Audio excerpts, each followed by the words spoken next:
So I do this every 2 years. It's Wednesday morning quarterback. It is Wednesday, November 9th, following Tuesday's election.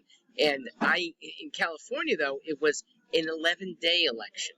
And I want to talk about California. 11 days for one of 4 modes of voting. Incredibly wasteful. I went to 5 different polling locations over the last 4 days. And in none of them did the number of voters in or outside of the location exceed the number of poll workers. Okay? Typically, 6 to 9 people paid to be there 14 hours of the day for 11 straight days. There aren't enough voters to justify this. Not when you also have, as California does, drive-through drop-off ballot, mail-in ballot, and absentee. So with all these modes, the number of people who are going to show up at a given place is not going to be very high. California should have known this, and it probably did. But once again, they have unlimited sums to pay for government exercises.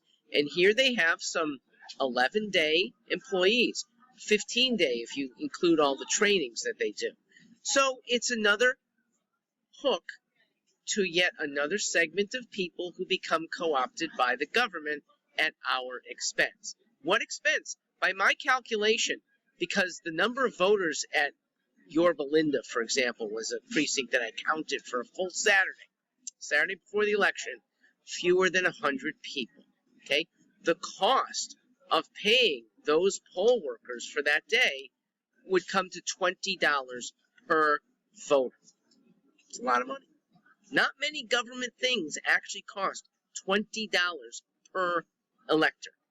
We built, well, U.S. Navy contractors built, a subsonic, nuclear-powered, ballistic missile-equipped submarine for less than $20 per American that sub protects.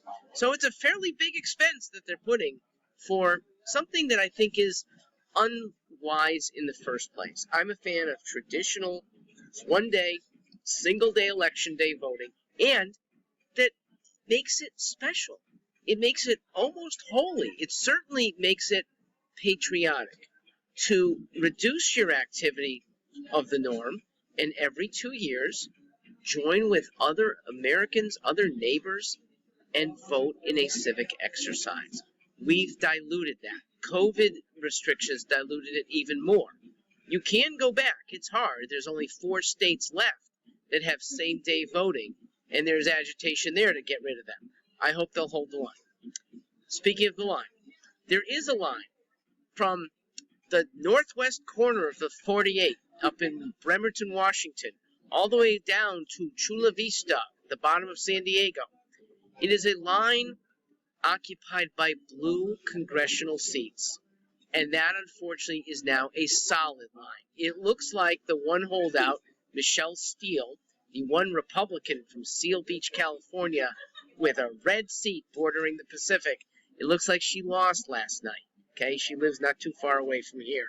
So we are left with this pathetic spectacle of the most productive area in the world. Literally, the brain power and assiduousness of people in this thin strip from Seattle down to San Diego is absolutely remarkable. And yet, they're governed, at least in Washington, by their representatives that are blue. Okay? Democrats who either are far left or protect the far left. It's really sad. The middle of the country, much more healthy. Florida got even redder. Wonderful. And finally, let me remark on California's vote on propositions.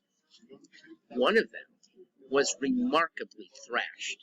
And it's so good to see, I think, an alertness by voters about election chicanery. A gambling proposition was on here. There were actually 2, and they both went down. One went down 73 to 26. The other lost 83 to 17.